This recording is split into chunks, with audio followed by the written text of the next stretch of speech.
Bonjour, je m'appelle Nathalie Yamb. Ça y est, enfin, nous y sommes. Le Mali a obtenu le départ des forces d'occupation françaises et européennes de son territoire. Alors, même s'il est encore trop tôt pour jubiler, cette avancée notable mérite bien que l'on s'arrête une minute pour féliciter le colonel Assimi Goïta, son gouvernement et bien sûr le peuple malien qui fait notre fierté. Je vous l'ai dit à Sochi et je le répète volontiers car cela est, paraît-il, pédagogique. Le système que nous combattons est fondé sur 3 piliers, monétaire, militaire et diplomatique. Le Mali aujourd'hui, avec l'expulsion de l'ambassadeur de France et ses nouvelles alliances stratégiques avec la Russie, la Chine, l'Algérie, l'Iran, etc., est en train de secouer lourdement le boulet diplomatique. Et l'obtention du démantèlement de Barkhane Takuba est le signe de l'affaiblissement du pilier militaire. Les chaînes monétaires ne sauraient tarder à être brisées avec le braquage des avoirs maliens par la BCEAO et la procédure judiciaire engagée par le gouvernement malien contre l'UEMOA. Lorsque, jeudi 17 février 2022, entouré de ses faire-valoir, l'amateur de dessert et nouveau président de l'Union africaine, le Sénégalais Macky Sall, et le très francophile dégustateur de fromage et président de l'actuel CEDEAO, le Ghanéen Nana Akufo-Addo, Macron annonce le retrait complet de Barkhane du Mali. Tout est fait pour essayer de masquer ce qui est sans nul doute une des plus grandes déroutes françaises en Afrique après la guerre d'Algérie. Naturellement, cela ne trompe personne, ni en France, ni ailleurs dans le monde. Le départ des troupes françaises est la décision des autorités maliennes et la France, qui va d'échec en échec et essuie une série de gifles avec sa politique extérieure obsolète et arrogante durant le mandat de Macron, n'a pas eu d'autre choix que d'obtempérer. C'est une véritable révolution. Mais révolution n'est pas forcément synonyme d'anarchie. Ce que peu de gens savent, parce que les multiples organes de désinformation de nos adversaires n'en font jamais cas, c'est que depuis le mois de juillet 2021, le Mali a demandé de façon polie et urbaine la révision des accords de défense signés en toute opacité par Diokounda Traoré et puis Ibrahim Boubacar Keïta, à l'insu non seulement du peuple, mais souvent aussi des militaires maliens. Un délai de 6 mois avait été mentionné pour cela. Des dispositions de ces accords sont en violation flagrante avec la constitution malienne, quand d'autres vont clairement contre les intérêts du pays et des populations. Dans notre univers france-africain aussi sombre que Gotham City dans Batman, l'obscurité est la loi. Les accords signés ne sont quasiment jamais portés à la connaissance des citoyens.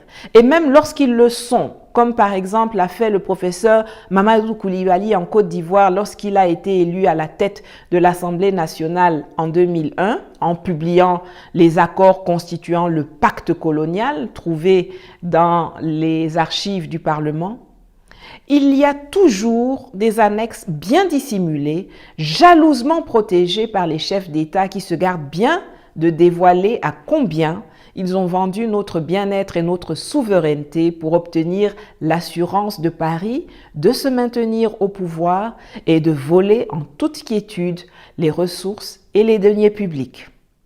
Cela ne date pas d'aujourd'hui. Que ce soit ceux signés à Goury en 1887 entre Gallieni et Amadou Tall, ou ceux que les laquais de la CEDEAO et le putschiste tchadien Mahamat Déby sont allés conclure à Paris jeudi dernier, ils ont tous pour objet de préserver la mainmise française sur les richesses africaines. Pour ceux que cela intéresse, je vais mettre dans mon canal Telegram le lien d'un ouvrage à télécharger intitulé « Les traités de protectorat conclus par la France en Afrique de 1870 à 1895 », qui est absolument passionnant et qui vous permettra de constater qu'en 152 ans, quelle que soit la république dans laquelle on se trouve en France, le sort de l'Afrique Comores, Madagascar, Gabon-Congo, Dahomey, Guinée française, Fouta-Djallon, Tunisie, Sénégal, Soudan français, Côte d'Ivoire, Djibouti. Le sort de l'Afrique est scellé depuis Gallieni et l'Empire ne veut pas mourir. Qu'avons-nous donc entendu lors de cette conférence de presse? La France et ses alliés européens disent ne pas partager ni la stratégie ni les objectifs cachés des autorités maliennes. Pourtant, les seuls qui ont une stratégie bancale sont les Français. Et ce sont eux également qui ont des objectifs cachés que moi et d'autres personnes engagées nous attelons à dévoiler chaque jour au péril de nos vies. La lutte contre le terrorisme ne peut pas tout justifier. Elle ne doit pas, sous prétexte d'être une priorité absolue, se transformer en exercice de conservation indéfinie du pouvoir. Mais elle peut, sous prétexte d'être une priorité absolue, justifier la présence indéfinie de l'armée française, occupant une partie du territoire malien, protégeant les terroristes et empêchant l'armée malienne d'aller les déloger des sanctuaires que la France leur a bâtis. Eh bien, dis donc! Elle ne peut pas non plus justifier le recours à des mercenaires dont les exactions sont documentées en République centrafricaine, continue Macron, lui qui dispose de façon officielle de la plus grande armée de mercenaires au monde, la Légion étrangère, et dont les troupes ont entraîné et appuyé des rebelles sanguinaires qui ont brûlé des gens dans une église, qui ont violé de façon documentée des enfants en Centrafrique. Et il ose ouvrir sa bouche. D'ailleurs, en parlant de Centrafrique, pas plus tard qu'avant-hier, 4 légionnaires français, encore eux, lourdement armés, ont été arrêtés par la gendarmerie centrafricaine sur le parking de l'aéroport de Bangui dans un véhicule blindé, banalisé, aux vitres teintées, alors que l'avion du président Touadéra était en phase d'atterrissage à quelques dizaines de mètres de là. Si Macron veut parler des méfaits des mercenaires, il devrait commencer par cesser d'y avoir recours lui-même pour éliminer les présidents qui veulent sortir de l'enclos colonial français. Je vous mets ici le lien d'une vidéo que j'ai dédiée à ce sujet. Les Français et Européens trouvent qu'une élection présidentielle peut et doit se tenir au Mali rapidement. Le 27 février 2022 était d'ailleurs la date qu'ils avaient choisie, dans un pays divisé, aux mains de terroristes, et où les autorités même du pays ne sont pas capables, en l'état actuel des choses, et malgré une présence militaire française et européenne considérable depuis 9 ans sur le terrain, d'accéder à certaines zones du territoire, des zones où les candidats, les agents électoraux et les électeurs ne pourront pas faire campagne, ni s'assurer de la régularité du scrutin, ni même exprimer leur vote en toute sécurité. La priorité du gouvernement et du peuple malien dans ces conditions, et c'est bien compréhensible, ce n'est pas les élections. Mais comme les Français et les Européens disent qu'on peut les faire immédiatement, alors, par parallélisme des formes, nous pensons qu'eux aussi peuvent et doivent dégager tout de suite du territoire malien. Macron annonce en effet un retrait coordonné et sans même consulter le Mali, l'état-major français, avec son mépris et sa morgue habituelle, s'empresse de préciser que cela prendra au minimum 6 mois.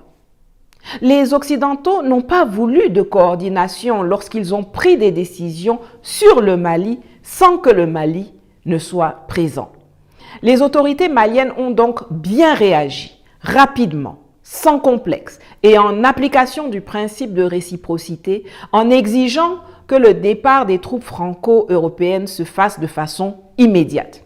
Au regard de ces manquements répétés des accords de défense, le gouvernement invite les autorités françaises à retirer sans délai les forces Barkhane et Takuba du territoire national sous la supervision des autorités maliennes.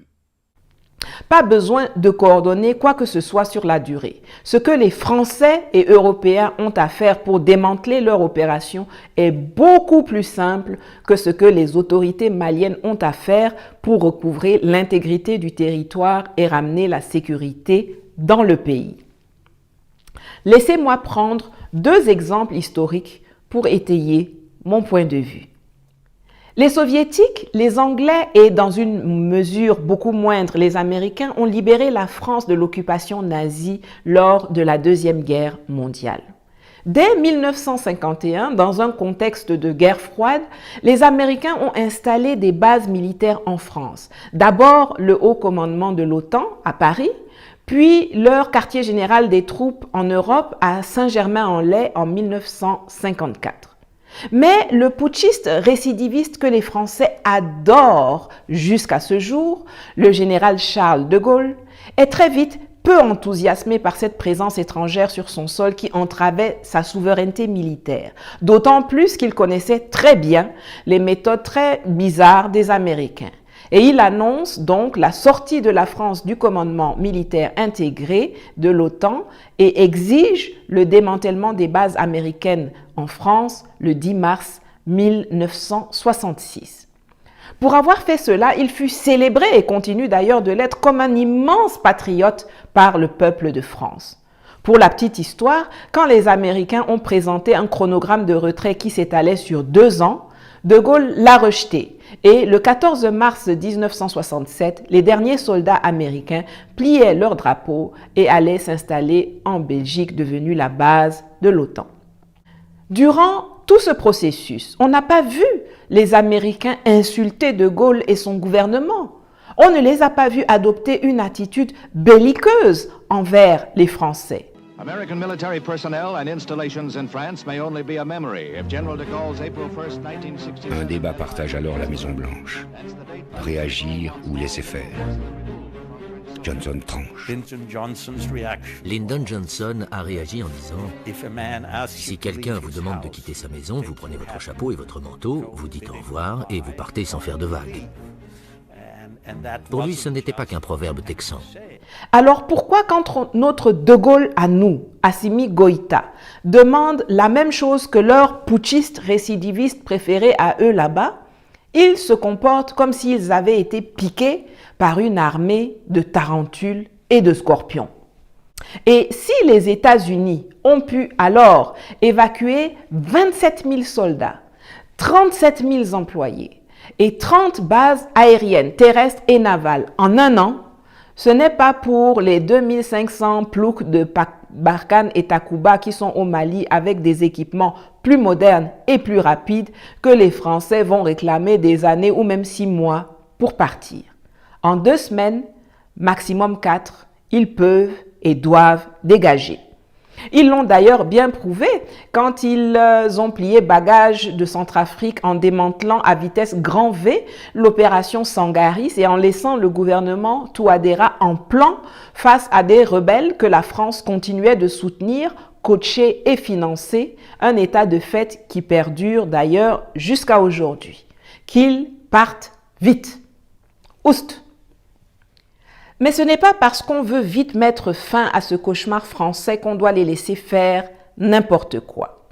Les Camerounais d'un certain âge connaissent peut-être cet épisode abondamment relayé dans la presse il y a une dizaine d'années. Des troupes françaises débarquent avec du matériel destiné au Centrafrique au port de Douala. Mais ne voilà-t-il pas qu'arrivés dans la province de l'Est au Cameroun, ils arrêtent leur convoi et plantent même un drapeau. Les populations, scandalisées, alertent les autorités. Des militaires camerounais arrivent sur les lieux et, après avoir enlevé eux-mêmes le drapeau français, enjoignent à la soldatesque tricolore de reprendre la route en prenant soin d'encadrer le convoi jusqu'à ce qu'il ait traversé la frontière centrafricaine. Colonel Goïta, Monsieur le Président, vous en savez beaucoup plus que moi sur les stratégies militaires. Je vous prie néanmoins d'encadrer strictement le départ de Barkhane. Et si les FAMA sont en grande partie à l'œuvre au front, et nous les félicitons et les remercions pour le bon boulot qu'elles font sur le terrain avec leurs nouveaux alliés, s'il vous plaît, appelez et encouragez la population à surveiller et à escorter les convois Barkhane et Takuba jusqu'à ce qu'ils aient passé la frontière. Aucun militaire français et européen ne doit pouvoir circuler sans surveillance ni autorisation sur le territoire malien à compter de ce jour. Ils sont quelques milliers Il y a des millions de Maliens et d'Africains qui peuvent les surveiller. Notre nombre est notre force. Que se serait-il passé en 2013 si la France n'avait pas fait le choix d'intervenir? Vous auriez eu à coup sûr un effondrement de l'État malien. Anon, celui que Poutine ridiculise tous les 2 jours. Il est aujourd'hui de notoriété publique que les autorités maliennes n'avaient demandé que l'appui aérien et en renseignement de la France en 2013, mais que ce sont les Français qui ont décidé de faire intervenir leurs troupes au sol. J'en profite d'ailleurs pour revenir sur une information qui échappe à beaucoup. Même le renseignement que Traoré cherchait chez les Français eux-mêmes n'ont pas ça. Ils ont la plupart du temps recours aux services américains pour cela. Mais pour le Mali, les Américains n'étaient pas chauds et faisaient du dilatoire. Alors, c'est le Nigeria qui a gracieusement fourni les données satellitaires utilisées par l'armée française. Ce sont les staffs et les satellites nigérians du National Space Research and Development Agency qui ont produit et interprété des milliers d'images permettant de déterminer les caractéristiques du terrain et donc le matériel à mobiliser, ainsi que de localiser les déplacements dans la zone immense du Nord Mali et de la frontière du Niger voisin. La contribution du Nigeria a été très significative, mais ce sont les drapeaux français que les Maliens se plaisaient à agiter à Bamako quand ils n'avaient pas encore bien compris qu'ils venaient de laisser entrer le loup dans la bergerie. Je ne le répéterai jamais assez. On peut conclure des alliances temporaires avec d'autres États pour se débarrasser de la plaie française qui nous tient à la gorge depuis trop longtemps.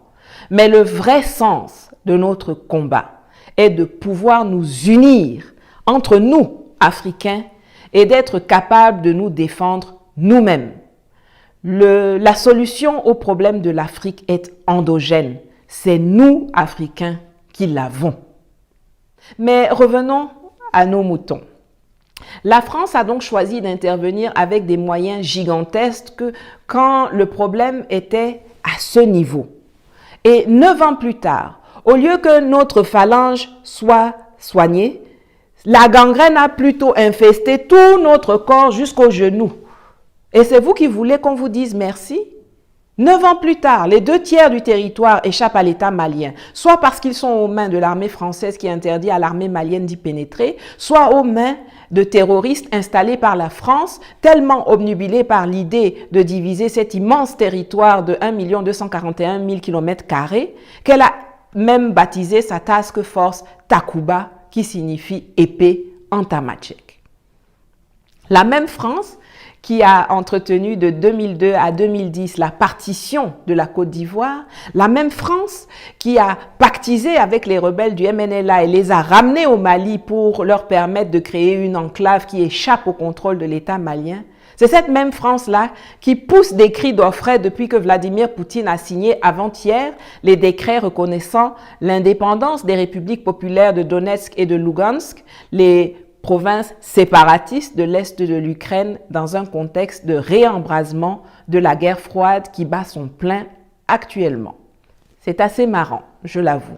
Ma vidéo précédente vous en dit d'ailleurs plus sur ce sujet, je mets le lien ici. Nous continuerons, c'est ce que j'ai dit hier à mes interlocuteurs, à assurer ce rôle fédérateur et, là où une dimension militaire est nécessaire, le rôle de nation cadre. Vous savez ce que c'est une nation cadre? Non? Soyez rassurés, vous n'êtes pas les seuls. Je suis certaine qu'aucun des laquais africains qui étaient invités au dîner de con de Macron à l'Élysée le mercredi 16 février ne sait ce que c'est une nation cadre. C'est un concept de l'Union européenne et de l'OTAN qui bénéficie d'une grosse opacité et n'a quasiment pas fait l'objet de débats publics dans les pays membres de l'Organisation du traité de l'Atlantique Nord. Il existe jusqu'à présent 3 grandes nations cadres, l'Allemagne, le Royaume-Uni et l'Italie, chacun avec son cluster en Europe. Ce que Macron a annoncé dans sa conférence de presse, c'est qu'il a proposé à ses amis européens de mettre en place une extension de l'UE, voire même de l'OTAN, qui couvre non seulement la zone du Sahel, mais également tout le golfe de Guinée, avec la France comme nation cadre. C'est grave. Il n'existe aucune alliance militaire plus belliqueuse et expansionniste que l'OTAN au monde. Mohamed Bazoum, le président du Niger qui est visiblement la réincarnation d'une poubelle puisqu'il semble trouver un infini plaisir à ramasser les déchets des autres, nous a ainsi annoncé sur Twitter que la force Takuba, qui se relocalise chez lui, a une nouvelle mission: sécuriser la frontière du Niger. Or, la sécurisation des frontières est permanente et relève normalement du registre de la souveraineté. Il annonce également qu'elles auront des bases à la frontière avec le Mali. Ceci doit servir d'indicateur aux autorités maliennes. Ces gens planifient de continuer de violer l'espace aérien et de faire des incursions terrestres au Mali. Le colonel Goïta doit prendre toutes les dispositions pour empêcher cela. J'en appelle aussi vivement à la vigilance de nos amis béninois. À la recherche d'un point de chute, les Français ont jeté leur dévolu sur le Bénin. En effet, pour assurer le fonctionnement de la chaîne logistique, ils passaient jusqu'ici par le Burkina Faso.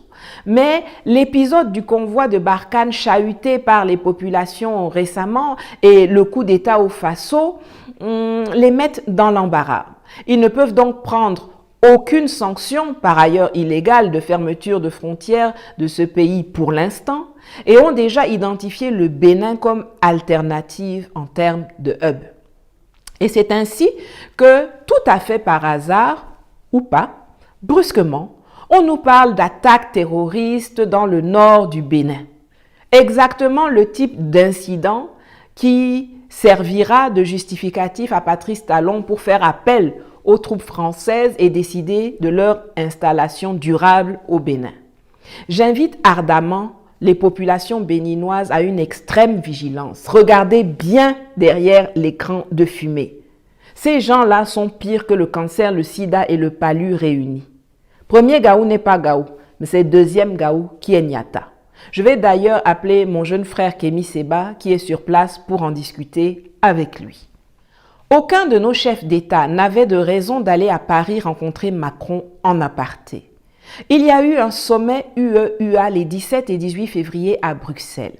Si nous avions des chefs d'État et non des serfs d'État, ils auraient refusé la convocation de Macron et lui auraient suggéré de parler de la situation du Sahel en plénière à Bruxelles, ouvertement avec le reste des pays africains et européens. Cela contribuerait à mettre fin à cette pratique établie sur la scène internationale qui infantilise les Africains et positionne la France comme notre tutrice. Et si les PR africains sont incapables de se comporter dignement et d'être les garants de nos intérêts et de notre souveraineté, alors il faut les éjecter de leur fauteuil par tous les moyens possibles et les remplacer par des Sankara, Goïta, Rawlings, Koulibaly, Sonko, etc. Le temps est venu.